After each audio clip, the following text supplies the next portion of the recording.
Here at Lady Farmer, we talk about so many different aspects of slow and sustainable living, a subject matter that can at times feel confusing, overwhelming, even misleading. And that's why a few years ago, we set out to write a book that might be a guide for those seeking a life of beauty, simplicity, and sustainability. We're thrilled to be able to offer you our own small guide for cultivating slow living, sustainable simplicity close to home, available in our online marketplace.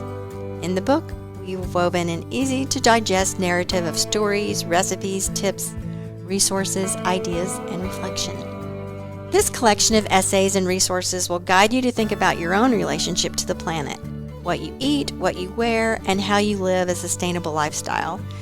It also contains a 21-day slow living challenge of daily thought exercises to lead you in the process. For you Good Dirt listeners, we are offering free shipping of this wonderful little book with the code TheGoodDirt in our online marketplace.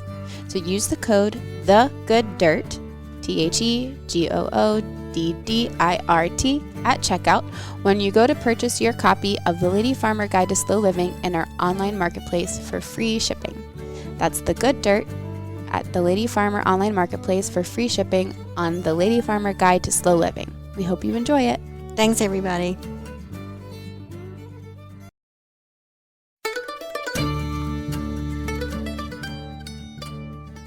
You're listening to the Good Dirt Podcast. This is a place where we dig into the nitty-gritty of sustainable living through food, fashion, and lifestyle. And we're your hosts, Mary and Emma Kingsley, the mother and daughter founder team of Lady Farmer. We're sowing seeds of slow living through our community platform, events, and online marketplace. We started this podcast as a means to share the wealth of information and quality conversations that we're having in our world as we dream up and deliver ways for each of us to live into the new paradigm, one that is regenerative, balanced, and whole. We want to put the microphone in front of the voices that need to be heard the most right now, the farmers, the dreamers, the designers, and the doers. So come cultivate a better world with us. We're so glad you're here. Now, let's dig in. Good morning. Good morning.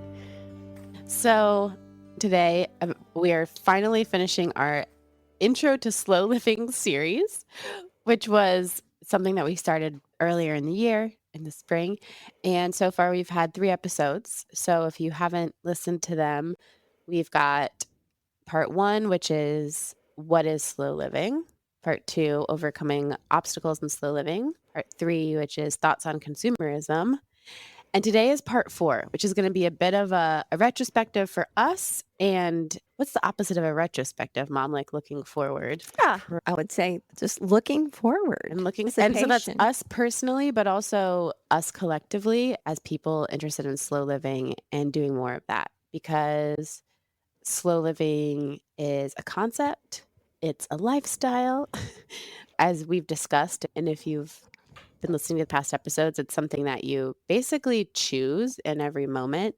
It's not really something that you can buy. It's an idea. We could talk about it endlessly, which is why we have a podcast, really. Yeah. And so, yeah. So today we are sharing our own reflections and wrapping up the year here, 2024.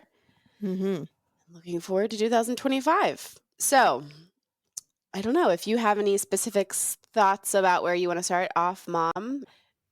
Just thinking back over the 8+ years now that we've been doing this, 5 years for the podcast, thinking about how the concept of slow living has evolved in those years, and the way we think about it and the way we talk about it and present it. What do you have to say about that, Emma? Looking back at slow living with Lady Farmer and slow living with you yourself in your personal life. So I would say 8 years ago, slow living to me was a title that encompassed slow food and slow fashion. Now I understand it to be more of a true mindset, like a mindfulness, I guess. I also think that maybe it's just because we do this every week and people have stopped challenging us, but I don't feel like I'm having the conversation anymore about people thinking it just means you don't do anything or you're just frolicking or something. I think people are starting to get it. What about you? So I think what I heard you saying was 8 years ago, you saw it as a term, and then it sort of evolved for you into a concept. Yes.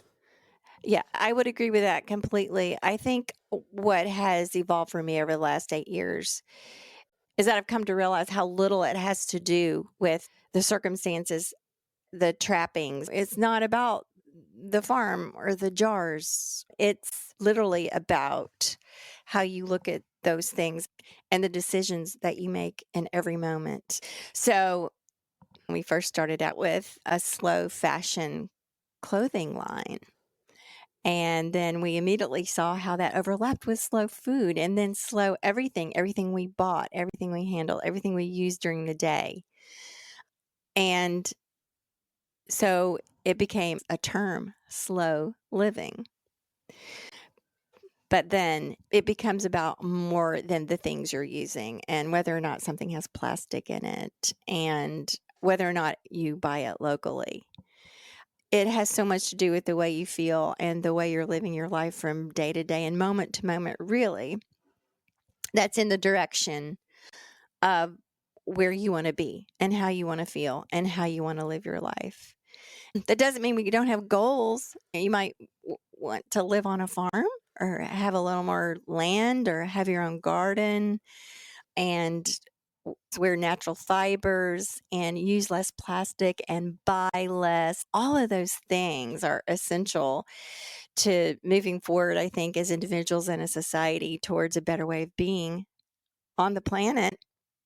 But whatever your circumstances are, again, whatever you are dealing with in terms of your living situation, your job, your family, your responsibilities, there are still choices to be made every moment.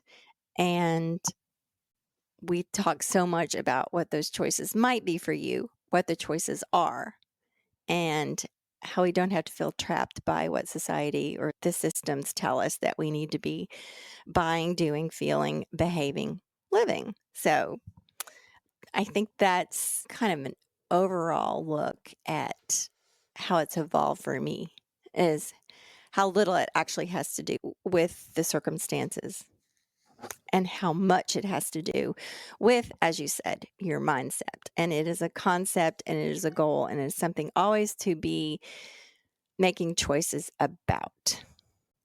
I'll also add that our tagline, our official tagline for Lady Farmer is sowing seeds of slow living. Yes. And we used to use that tagline much more. But now, 8 years later, the sowing seeds part really resonates because with slow living, particularly if we're thinking about it more as a concept or a mindset or a way of being, it really is all about planting small seeds of intention. And then all of a sudden, you notice down the line, something will emerge or something's different. I'm trying to think of a specific example. If you bake sourdough bread, you start with something really small, like a jar of starter. And yes, you're actively doing it, but you have to stop and pause, and your starter might sit there for a while. It might sit in the fridge for a while. But then all of a sudden, however many days later, you're having a meal with a fresh baked loaf of sourdough bread. So that little seed of intention yields this thing. And I'll call you out because you're better at this, but you, even a couple of years ago, were like, I'm going to just have natural fibers in my closet. So I'm going to try to get rid of everything that has any polyester in it. And you didn't exactly go through that day and just take all those clothes out and take it to the thrift store because you wear things still. So what I've observed is that you sort of slowly culled out your closet, and it's still a work in process. But I think if someone were to look at your wardrobe right now, or you were to observe your own every day, what you get to pick, you have a very intentional wardrobe, which that's one of the things too. It's so easy to be like, I want an intentional capsule wardrobe, but it just can't happen overnight. Mm-hmm. And it has to start with very little seeds of intention. Sowing seeds of slow living means a lot more to me now after 8 years because, yeah, it's not like a switch you could turn on and off. Yeah, I'm so glad you said that because it brings up another thought. That seed you plant, as a metaphor, is very intentional. It is a decision, it's a goal, and you plant that seed. Slowly, just like a seed grows and emerges from the ground, it does become a way of life. And not because in your head it's where you're saying you want to be, it's because you feel it. And the example you give about the clothes is very true. Like, I want to wear natural fibers. I want my wardrobe to be natural fibers and reduce the plastic in what I wear as much as I can. And of course, I'm still not all the way there. I'll probably never be 100% because we just live in a world where it's just really hard to do that 100% without it being almost kind of, obsessive. However, having set that intention, that's what I look for now. That's what I wear mostly. It's what feels good on my body. And when the life of this item is over, it will go back to the earth. It won't be lying around in a landfill somewhere. And that feels right to me and that feels good to me. It's not a problem for me to choose those things. It's not a burden. It's not something I have to overcome. Like, I'm tempted to get this other thing. It's the way I want to be. It's the same with food to a great extent, but of course, not 100%. The point I'm trying to make is the more you sow those seeds and set the intentions, the more it becomes automatic, a lifestyle. It's what you feel, it's what you want to do, it's the decisions that you make, and it becomes integrated in who you are. And it's not an effort, it's not conflicting. Might be conflicting with the culture sometimes, but fortunately, we live in a world where we're free to make our own decisions about things for the most part. So I'm so glad you brought that up about sowing seeds of slow living. That's really important. That might Yeah. be, yeah. So, okay. So it's the end of the year, and we'll discuss this more later in this episode, but we're planning to take a little bit of a break. Don't worry, we'll still play amazing episodes every Friday, but we won't be doing new interviews for a few weeks. It felt like it was going to be a long time, but I was looking at the schedule. It's really just a couple of months. We don't have an exact date for return, but we would like to come back in the spring. Again, we'll chat more about that later, but it really, both personally and for Lady Farmer, feels like we're taking a breath, taking a beat, just like the plants and animals at this time are hibernating. And it feels like when we come back, it's going to be a new chapter. And we don't really know what that looks like or what that means. But I had a baby in July. So we've had this new person in our life, which is really fun. And yeah, just a lot of things have shifted. And so we are taking a pause. So I'm wondering how you're planning to move through this time into the next time using slow living as a guide. Professionally for Lady Farmer and the podcast, or personally, or both? Yeah, you're so right. It does feel like a new chapter. The last 8 years, the way we've done things, we've always been evolving. From the very beginning, it's been like following a current. In the last year, we have said goodbye to loved ones. We have said hello to loved ones. Our family is growing. And as I move into my wisdom years, I feel like this is reflective of the slow living concept. I just want to be really in tune and sensitive to what is needed in the world.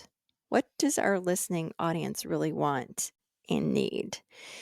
I don't feel the need to be pushing something on people that they don't want. I want to be an inspiration and a source of guidance, content that will help people move in the direction that they want to go in. What does that look like? So this pause in our content production is really important to assessing where we want to go with that. My guiding principle is, how can I maintain my responsibilities, do what I need to do, and still feel good, have fun, enjoy what I'm doing, enjoy preparing for a meal. And when things start to feel burdensome, I've learned through my experience of slow living to stop and figure out how I can shift that, make it better, maybe even shift it in just a little way. So, yeah, I feel like I'm doing that personally as we see reflected in nature, to take a break, go underground, be nourished, rest, be in the dark, and see what emerges in the spring. So, do you feel like there's a goal for this period, these weeks of quiet we're about to enter into, in terms of our own production schedule and winter in our own lives? Yeah, glad you said that because I had two answers pop in my head simultaneously. The first one, when you said goals, yeah, I want to come out the other side with like a really specific plan and a production calendar and know exactly what we're doing and how we're going about it. But then that defeats the purpose of like taking a break, right? So I guess the goal of the time specifically would be to spend some time with that stuff turned off in my brain. Mm-hmm. That should be a goal. But I also do want to have the goal when we emerge of feeling refreshed and with a clear path, at least a little bit in front of us to know what where we're going. Maybe I'll identify a point a few weeks before we're ready to start publishing again. I have something to say about that. What? I think we can trust that if we sow the seed of intention on this and we give it the space and the darkness and the quiet, just like a seed, then we can trust that it will come up, and then we'll know something when it starts coming up. So I don't You're think we right. need to be too concerned with the effort Yeah. of creating. Like when the flower bulb is underground, as a gardener, you don't have to worry about what that flower is going to look like when it comes up. It's going to be what it is. Mm-hmm. So, can we apply that metaphor to this time? We've said for years we have so many ideas, so many things we'd like to try out, but we really haven't had the space to let it emerge fully. We've gone different directions, we've tried things, but it's always been within the context of keeping pace. Mm-hmm. And now we are literally practicing what we preach, giving it time to emerge and be what it wants to be. Yeah, that's such a good point. And it's hard to do, but it's true. I think that when you're searching for it, you want to figure it out. The best way to get the answer is to turn that off and just let it come to you. That's really hard, but it happens. Give it space. Yeah. This is coming to mind, and this is kind of funny, but someone we were talking to recently about decluttering Mm-hmm. said when you have a new storage bin or a basket or something that has a purpose, like it's supposed to hold things, Mm-hmm. but it doesn't work if it's already full. For Yeah. instance, you have a new chest of drawers and you're going to put these clothes in it. But if when you put the clothes in, it's already full, you have already defeated the purpose of this thing. You have to give it space to grow. We need emptiness Yeah. to create new things. And speaking personally for this time, I think that's a great example.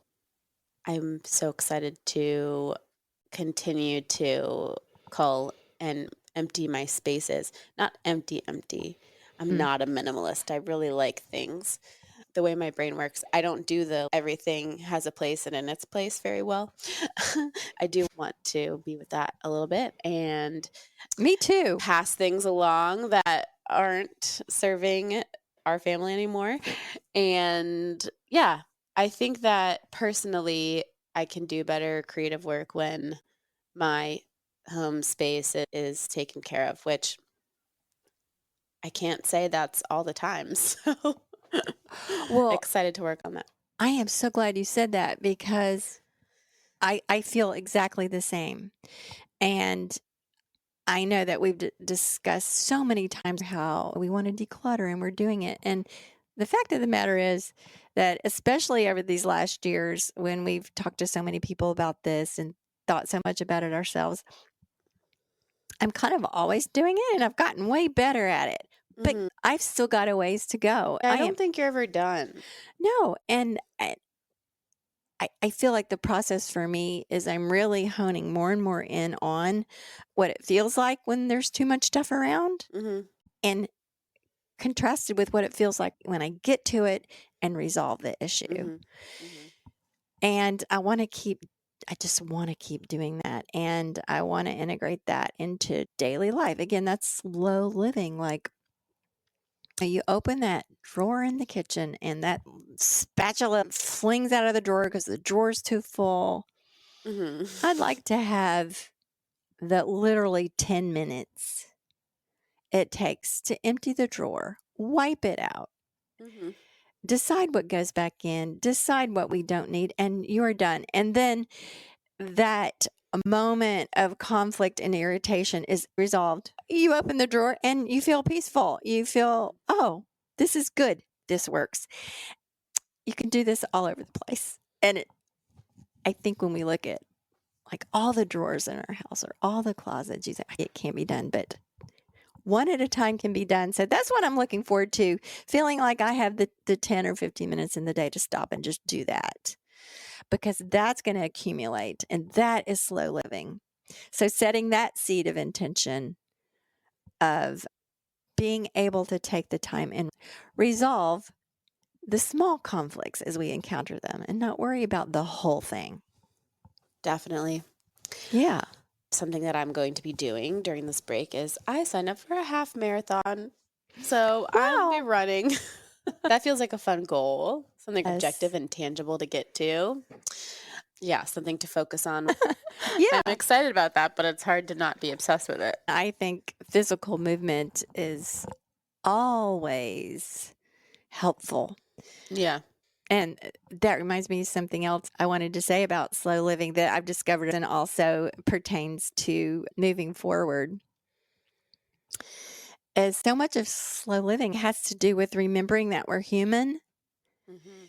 and becoming conscious and aware of all the things in our culture and modern life that move us away from that. Mhm. And that applies to everything, all the clutter around us, the food that's not real food, the things that we consume that aren't nourishing to us, the content, the electronics, the clothing, plastic against our skin, so many things that really take us further away from our essential humanness. And movement is such a part of that, I think. And it doesn't have to be running or training for a half marathon. That's great, but that's not for everybody.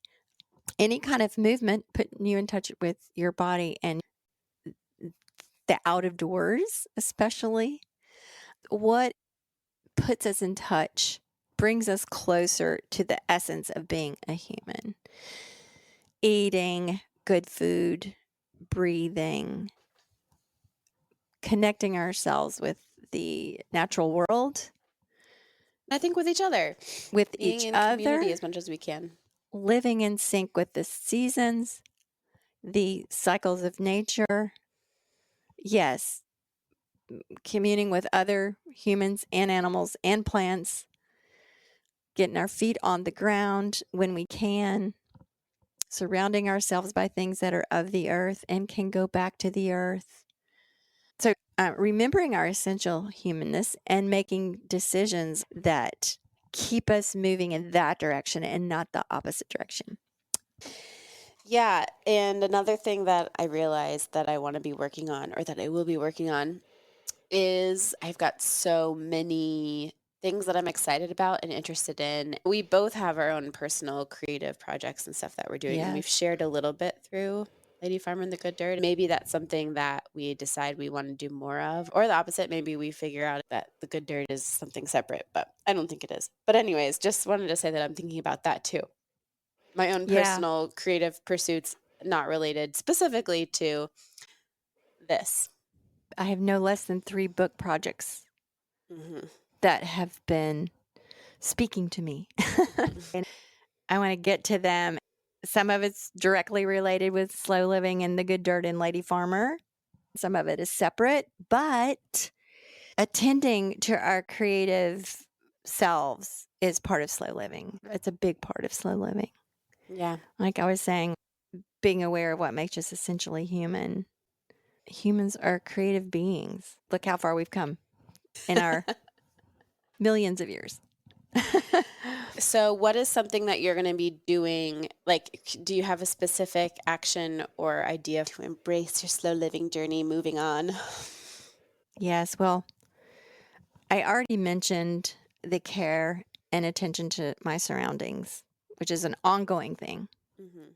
So but something I've become more acutely aware of in recent weeks that I think I really want to address directly is the ever presence of my devices and my dependence on them. It's really a conundrum because of this, because of podcast production, the writing, and the communication, all the things that modern technology helps us accomplish. It's very wonderful. I don't want to bash it and say all these devices and everything is so terrible. It allows us an enormous amount of freedom and creativity. All of that having been said, the devices are not a part of our essence of being human. I want to allow myself some separation from them somehow. So, the specific thing I want to do is to start with short periods of time, like an hour, where my phone is really away from me. And this is a little scary because I've become aware it's such a safety thing. Like when I go for a walk, I want my phone with me in case I fall down or in case I get hurt or turn my ankle. It would be bad not to have my phone. So I want to be grateful for the safety afforded to having my phone with me all the time. But I think there's a way to do that without feeling like I want to check my email while I'm walking. Right. It's a sickness. Yeah. Or I don't have to be listening to an audiobook while I'm walking. I want to be super disciplined about my devices. You've been following my journey here. I've transitioned away from a laptop computer to the desktop computer. And I think this is part of it because my computer work will be more specified to certain times.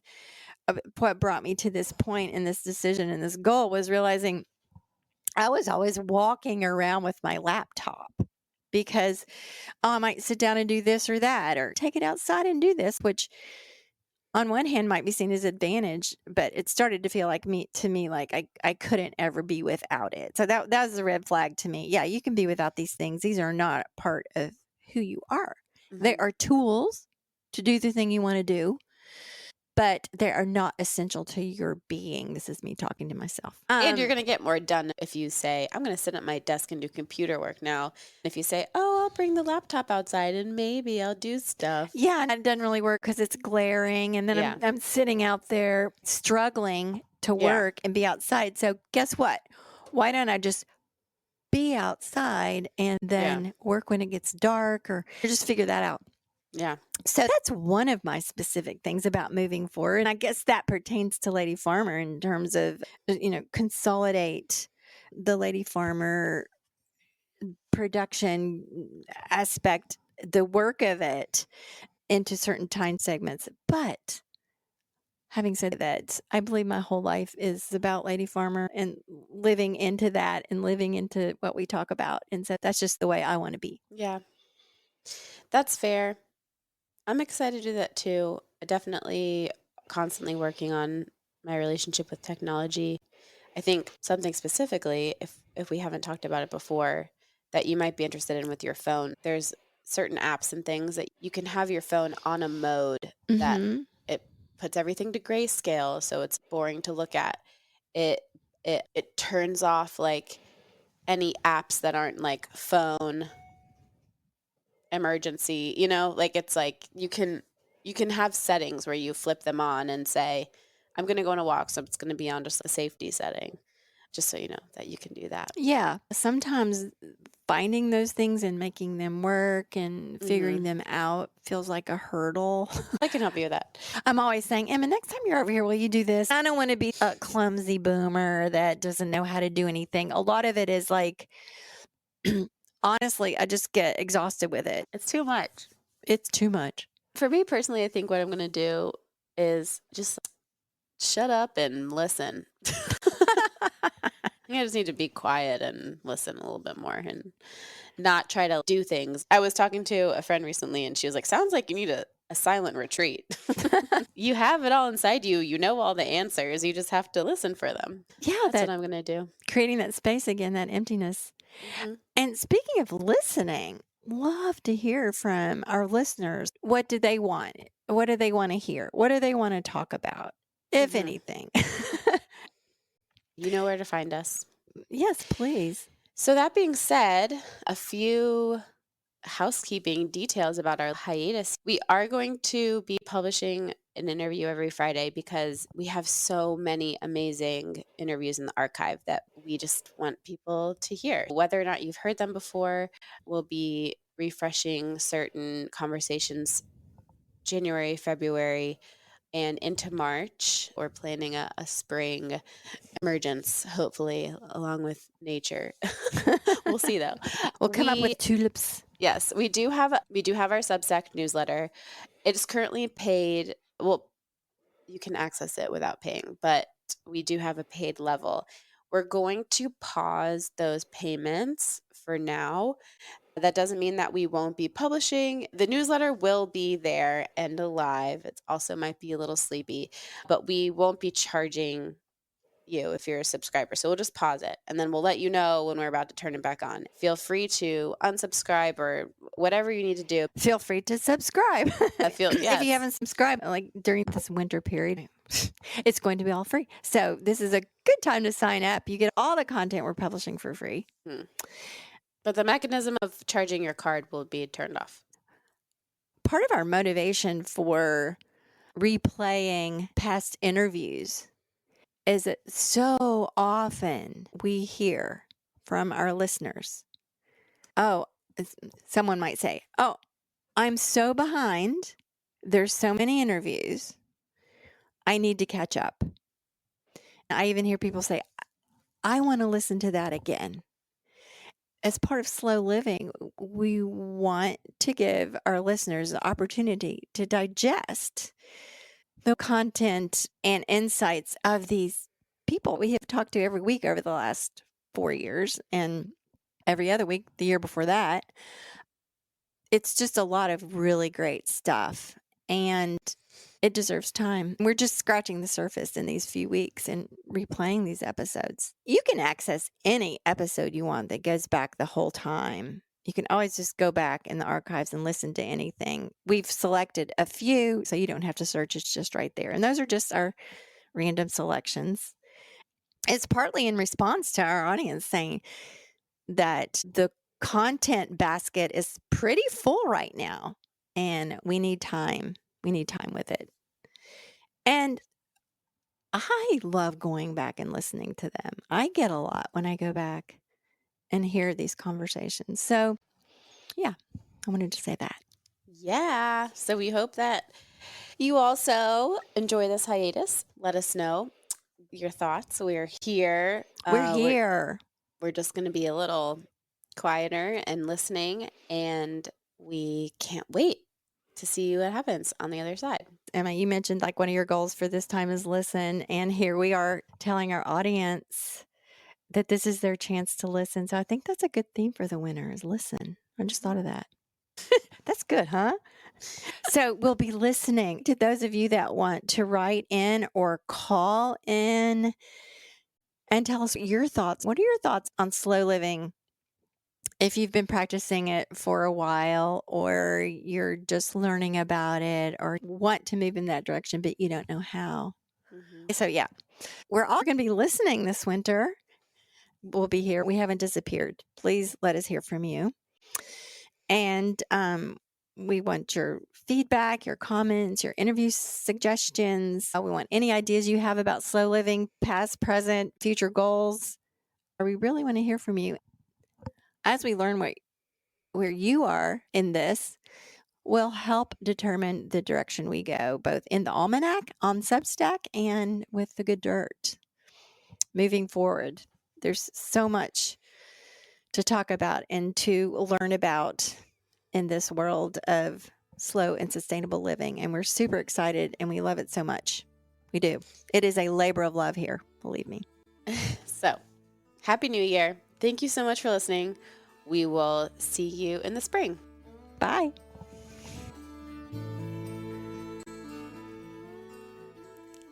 Thank you for tuning in, calling in, and spreading the good dirt. We love hearing from you. You can reach our listener voicemail at 443-459-1950. That's 443-459-1950. You can find this number in our show notes and in our Instagram profile. This show is produced by Lady Farmer, a slow living lifestyle community, and the original music is composed and performed by John Kingsley. For more from Lady Farmer, follow us on Instagram at We Are Lady Farmer. That's We Are Lady Farmer. Or join us online at www.ladyfarmer.com. We'll see you next time on The Good Dirt. Goodbye.